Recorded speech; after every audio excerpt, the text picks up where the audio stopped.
kalau Hasto itu sebagai laki-laki sejati, apa yang diucapkan langsung dilaksanakan. Ya kalau memang ada ya langsung keluarkan. Kenapa? Ini akan jadi masalah baru. Kenapa? Kok udah tahu itu ada video kejahatan kok disimpan gitu ya. Jadi kalau memang Pak Hasto laki-laki, ya buka aja. Saya tunggu besok dia bukanya. Baik. Kalau misal ditahan, keluar nih barang. Tegas aku katakan, keluar. Tapi kami sayang rakyat. Iya kan? Memang seperti ini loh pemirsa, kalau memang betul-betul tidak punya bukti, tidak punya data, tidak punya rekaman video yang sebenarnya yang seperti disampaikan, ya ada-ada saja loh alasan untuk mengalabuhi dan menutupi sebenarnya itu tidak punya bukti. Katanya kasihan sama rakyat loh. Rakyat yang mana? Justru rakyat itu berterima kasih kalau memang betul-betul ada tokoh yang korupsi dan kemudian diungkap, kan begitu. Jangan-jangan memang tidak ada loh. Kasihan sama rakyat loh dulu. Ini kan statement yang sangat lucu sekali loh dari Lucu Tumpul. Lucu sekali pemirsa. Kasihan sama rakyat katanya. Lo justru rakyat itu berterima kasih kalau memang betul-betul ada dan diungkapkan kepada publik. Kali ini pemirsa saya kembali angkat soal Jokowi lagi ya. Ya karena kenapa? Ya karena saya merasa itu serangan terhadap beliau atau kepada Pak Jokowi itu terus-menerus mengudara tidak henti-hentinya. Dan kali ini pemirsa saya akan mau berbicara tentang Oki Puspamedersari ya, Hasto, Refli Harun dan juga ada Ibu Koni. Kenapa? Karena orang-orang ini tiap hari kerjanya cuma hanya nyerang Jokowi. Bahkan target mereka sekarang itu adalah ingin memecah hubungan Jokowi dengan Pak Prabowo. Dan ini yang saya akan lawan. Dan saya pun juga akan bersuara.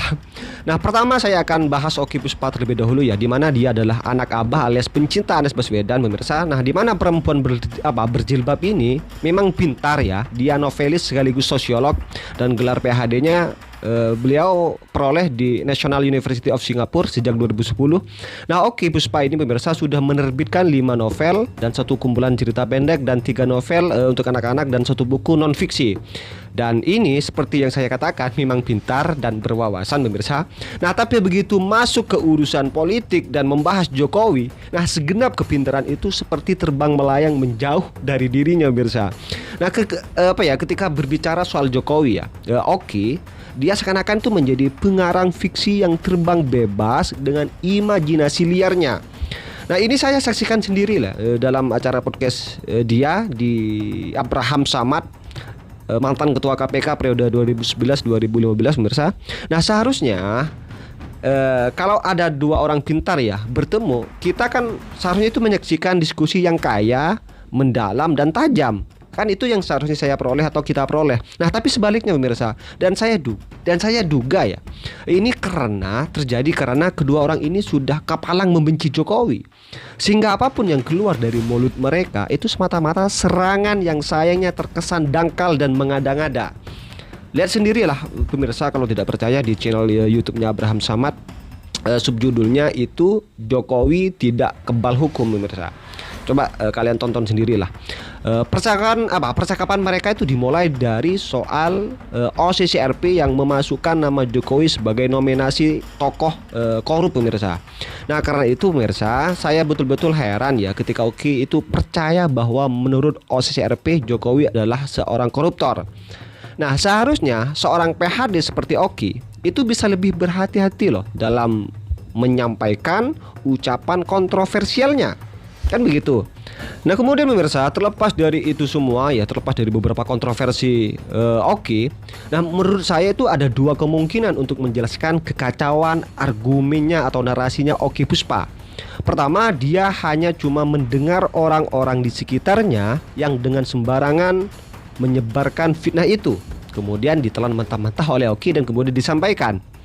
Nah masalahnya tanpa merasa perlu memeriksa, dia kemudian menyampaikannya secara terbuka di ruangan publik pemirsa, atau di ruang publik.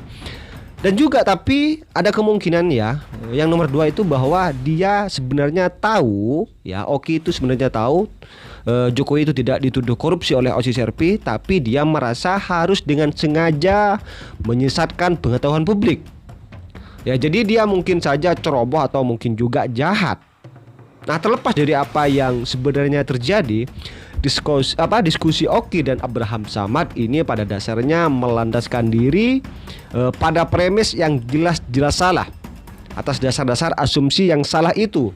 Dan kemudian Oki lagi mengatakan bahwa Jokowi katanya itu harus diadili, harus dibawa ke pengadilan, dan harus mendapatkan hukuman seberat-beratnya.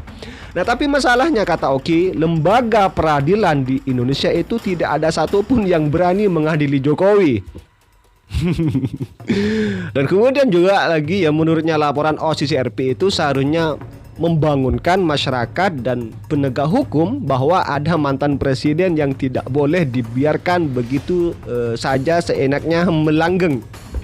Nah, tudingan Oki tidak berhenti-henti pada apa yang disebutnya sebagai temuan dari OCCRP. Lebih jauh Oki juga menuduh Jokowi sebagai ancaman terhadap Prabowo, pemirsa. Aduh, ini gawat banget loh. Dimana menurut Oki, Pak Jokowi itu tidak mengalami post power syndrome katanya. Ya, post power syndrome itu kan kondisi psikolog ya, kondisi psikologi yang dirasakan seseorang setelah ia kehilangan kekuasaan, pemirsa. Nah ini tidak terjadi pada Jokowi, kata Oki. Nah sebaliknya, Jokowi sedang menjalankan agenda dengan desain-desain tertentu yang mana tujuannya ada dua. Pertama, kata Oki, adalah untuk tetap mengamankan diri atas kesalahan-kesalahan yang telah diperbuat selama 10 tahun, pemirsa. Dan kemudian Jokowi tetap tidak mau tersentuh hukum. Nah ini kata Oki. Nah dia tetap mau semua proyek yang dirancangnya itu terwujud. Dan yang kedua, Jokowi sedang bekerja untuk memuluskan Gibran pada 2029. Nah karena itu kata Oki, Prabowo itu harus sangat berhati-hati berdekatan dengan Jokowi. Karena Oki melihat Prabowo itu sekarang masih insecure, sehingga merasa harus tetap mengikuti apa yang dikatakan oleh Pak Jokowi, pemirsa. Dan Oki memberi contoh pada pilkada justru Prabowo yang datang ke rumah Jokowi, bukan Jokowi yang datang ke rumah pada saat pilkada kemarin, pemirsa. Nah ini adalah pertanda relasi kuasa di antara keduanya. Dan ini menunjukkan Jokowi itu masih mengendalikan seorang Prabowo. Nah dalam pemerintahan sekarang, kata Oki lagi ya, masih banyak orang-orang Jokowi, bahkan lebih dari 50%, baik di kabinet merah putih maupun di penegak hukum. Dan posisi Prabowo makin sulit karena kerasukan yang ditinggalkan oleh Pak Jokowi.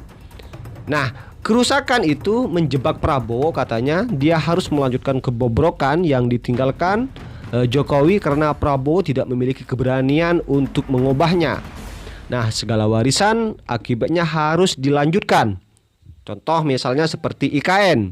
Nah karena itu Oki berseru ya, menghimbau kepada Prabowo agar segera memutuskan hubungannya dengan Pak Jokowi, pemirsa. Nah itu satu-satunya jalan untuk bisa jadi pemimpin sebuah perusahaan, kata Oki. Nah itu satu-satunya jalan untuk bisa jadi pemimpin sebuah perusahaan. Nah kemudian pemirsa yang kedua, kata Oki ya, Prabowo itu harus ganti semua orang-orang Jokowi di lembaga-lembaga penegak hukum termasuk KPK. Begitu kata Oki, pemirsa. Kemudian menurut Oki, sekarang ini dalam pemerintahan Prabowo itu ada banyak orang-orang yang merupakan musuh dalam selimut.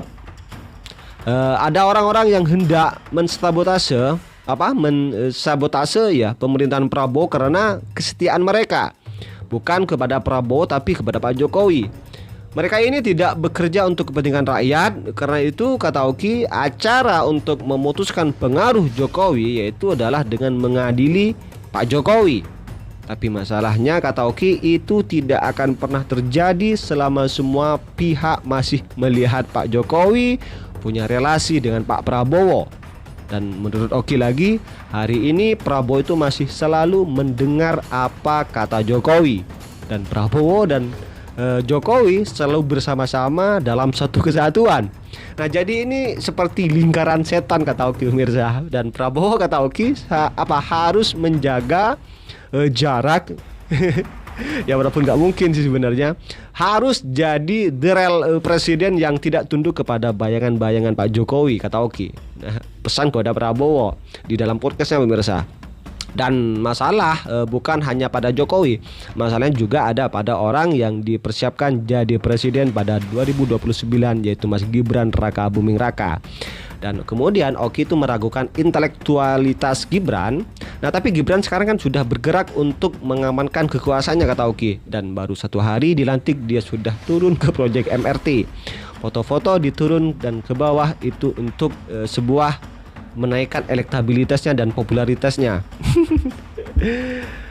Ya memang seperti itu biasa.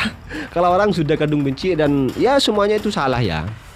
Padahal tujuan Prabowo dengan Pak Jokowi itu kan saling berdekatan, saling menjalin komunikasi itu kan demi kemajuan bangsa kan begitu. Tetapi disalahartikan oleh orang-orang yang memang sudah kadung benci terhadap Pak Jokowi. Seakan-akan Pak Jokowi itu memang yang mengatur Prabowo dalam segala kekuasaannya. Padahal kan tidak. Menyanjung Prabowo, menyalahkan Jokowi, tetapi secara tidak langsung pernyataan Oki Puspa dan teman-temannya Refli Harun yang juga seperti itu statementnya dan Hasto secara tidak sadar itu kan seakan-akan bagi Prabowo itu sangat-sangat merendahkan dirinya pemirsa. Seakan-akan Prabowo itu memang tidak punya kendali sama sekali terhadap pemerintahannya kan begitu. Ya seperti apa komentar kalian pemirsa, tulis di kolom komentar. Dan sekali lagi udah pemirsa, jangan lupa tekan tombol subscribe-nya biar kalian juga tidak ketinggalan informasi-informasi terbaru dari channel ini. Dan salam demokrasi dan salam NKRI.